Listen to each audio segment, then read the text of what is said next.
আসসালামু আলাইকুম। Special security force বা এসএসএফ এর নতুন নিয়োগ বিজ্ঞপ্তি প্রকাশ পেয়েছে, কিন্তু অনেকেই বুঝতে পারছেন না যে উচ্চমান সহকারী পদে কি কাজ করতে হয় বা শার্টলিটি কাম কম্পিউটার অপারেটরের কাজ কি, ড্রাইভার, বাবুর্চি, মেস ওয়েটার এই পদগুলোর ভবিষ্যৎ কেমন।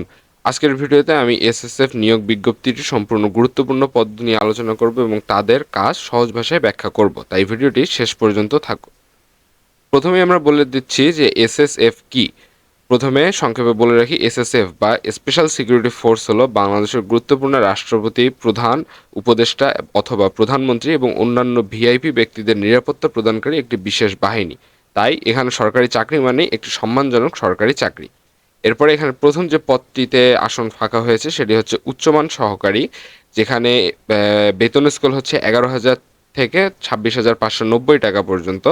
এবং এখানে এই উচ্চমান সহকারীর যে কাজগুলো রয়েছে সেই কাজগুলো হচ্ছে অফিসের গুরুত্বপূর্ণ ফাইল তৈরি করা, নথি সংরক্ষণ করা, বিভিন্ন রিপোর্ট প্রস্তুত করা, ঊর্ধ্বতন কর্মকর্তার দাপ্তরিক কাজে সহায়তা করা। যারা অফিসের কাজ করতে চান তাদের জন্য এটি একটি ভালো পদ। এখানে যে শিক্ষাগত যোগ্যতা চাওয়া হচ্ছে তা হচ্ছে কোনো বিশ্ববিদ্যালয় হইতে অনুন্নত দ্বিতীয় শ্রেণী বা সমমানের জিপিএ, স্নাতক বা সমমানের ডিগ্রি আপনার থাকতে হবে। কম্পিউটার ব্যবহারের দক্ষতা থাকতে হবে এবং কম্পিউটারের মধ্যে প্রতি মিনিটে বাংলা 25 শব্দ এবং ইংরেজিতে 30টি শব্দের গতি থাকতে হবে। এরপর হচ্ছে লিপি কাম কম্পিউটার অপারেটর। এখানে প্রথমে লিপি কাম কম্পিউটার অপারেটরের যে কাজগুলো রয়েছে সেটা হচ্ছে যে কর্মকর্তাদের বক্তব্যের শর্ট হ্যান্ডে লেখা, অফিসিয়াল চিঠিপত্র টাইপ করা, কম্পিউটারের তথ্য সংরক্ষণ করা, রিপোর্ট ও ডকুমেন্ট তৈরি করা। এখানে যে বেতন স্কেলটা রয়েছে সেটা হচ্ছে 11,000 টাকা থেকে 26,590 টাকা পর্যন্ত। এবং এখানে শিক্ষাগত যোগ্যতা যেগুলো চাওয়া হচ্ছে সেটা হচ্ছে গতবারের মতোই স্বীকৃত বিশ্ববিদ্যালয় হইতে অনুন্নত দ্বিতীয় শ্রেণী বা সমমানের সিজিপিএ, স্নাতক বা সমমান ডিগ্রি। এরপরে কম্পিউটার ব্যবহারের দক্ষতা থাকতে হবে। তারপরে বাংলায় প্রতি মিনিটে 50টি এবং ইংরেজি 80টি শব্দের গতি থাকতে হবে, ষাটলিপি। আর কম্পিউটার মুদ্রণে প্রতি মিনিটে বাংলা 25টি এবং ইংরেজিতে 30টি শব্দের গতি থাকতে হবে, অর্থাৎ আপনার কম্পিউটারের মধ্যে টাইপ করার সময় বাংলা 25টি এবং ইংরেজির জন্য 30টি শব্দ আপনি টাইপ করতে পারেন। এরপরে আসতেছে আমাদের ড্রাফটসম্যান। এই ড্রাফটসম্যানের যে কাজগুলো রয়েছে সেটা হচ্ছে যে বিভিন্ন পরিকল্পনার নকশা তৈরি করতে হবে, টেকনিক্যাল ড্রয়িং করতে হবে, ডিজাইন সংরক্ষণ এবং আপডেট করতে হবে। এখানকার বেতন হচ্ছে 10,200 টাকা থেকে 24,680 টাকা পর্যন্ত। এখানে যে শিক্ষাগত যোগ্যতা চাওয়া হচ্ছে সেটা হচ্ছে এইচএসসি সার্টিফিকেট অথবা সমমানের পরীক্ষার উত্তীর্ণ হলেই হবে। এবং কোনো সরকার কর্তৃক কোনো অনুমোদিত প্রতিষ্ঠান হইতে ড্রাফটম্যানশিপের সার্টিফিকেট প্রাপ্ত হতে হবে, অর্থাৎ কোনো সরকারি প্রতিষ্ঠান হতে আপনাকে ড্রাফটম্যানশিপের একটা সার্টিফিকেট এখানে দেখাই শো করতে হবে। তারপরে পরবর্তী পদ হচ্ছে বাবুর্চি। অবশ্যই বুঝতে পারছেন বাবুর্চির কাজগুলো আসলে কি কি। এই বাবুর্চি মূলত খাবার রান্না করতে হবে এবং খাবার পৌঁছে দিতে হবে সকল কর্মকর্তাদের কাছে। এখানকার আপনার বেতন স্কেলটা হচ্ছে 9,000 টাকা থেকে 21,800 টাকা পর্যন্ত। এখানে এইচএসসি সার্টিফিকেট বা থাকতে হবে এবং যদি বাবুর্চির কাজের বাস্তব অভিজ্ঞতা থাকে তাহলে ব্যাপারটা আপনার জন্য অনেক সুবিধার হয়ে আসবে।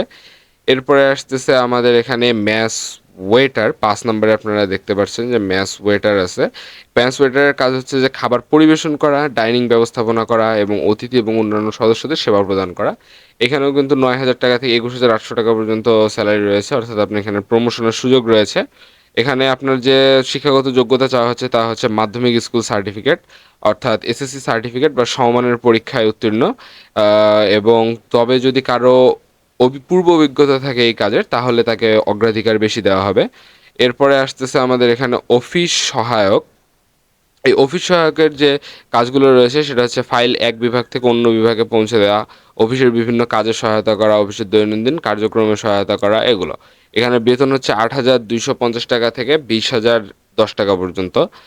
এখানে যে শিক্ষাগত যোগ্যতাটি চাওয়া হচ্ছে সেটা হচ্ছে এইচএসসি সার্টিফিকেট। এবং প্রার্থীকে অবশ্যই শারীরিক যোগ্যতা সম্পন্ন হতে হবে, যেহেতু এখানে একটু টুকটাক খাটনির কাজ রয়েছে, তাই শারীরিক যোগ্যতা সম্পন্ন তাকে হতে হবে।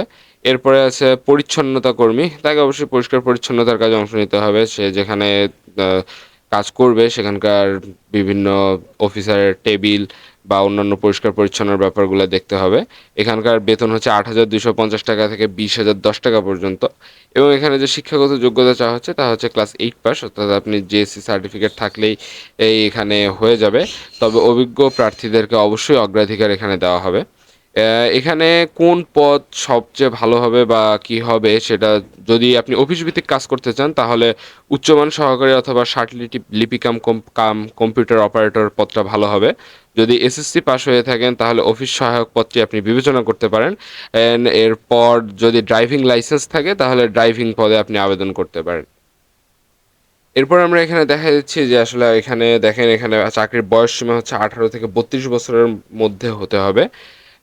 এরপরে আমরা চাকরির আপনি এই লিঙ্কের মধ্যে গিয়ে চাকরির জন্য আবেদন করতে পারবেন। এখানে দেখুন চাকরির আবেদনের শেষ তারিখ হচ্ছে 5 জুলাই 2026 বিকাল 5টা পর্যন্ত, অর্থাৎ এর মধ্যে আপনাকে আবেদন করতে হবে।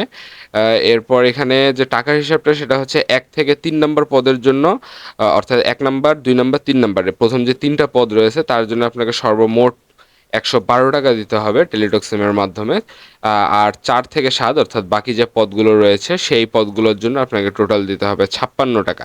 এই 56 টাকা দেওয়ার মাধ্যমে আপনি প্রথমে যে ফর্ম ফিল আপ করবেন, উপরে যে এই লিঙ্ক থেকে ফর্ম ফিল আপ করার পর 72 ঘন্টার মধ্যে, এই দেখেন অনধিক 72 ঘন্টার মধ্যে আপনাকে এই টাকাটি জমা দিতে হবে।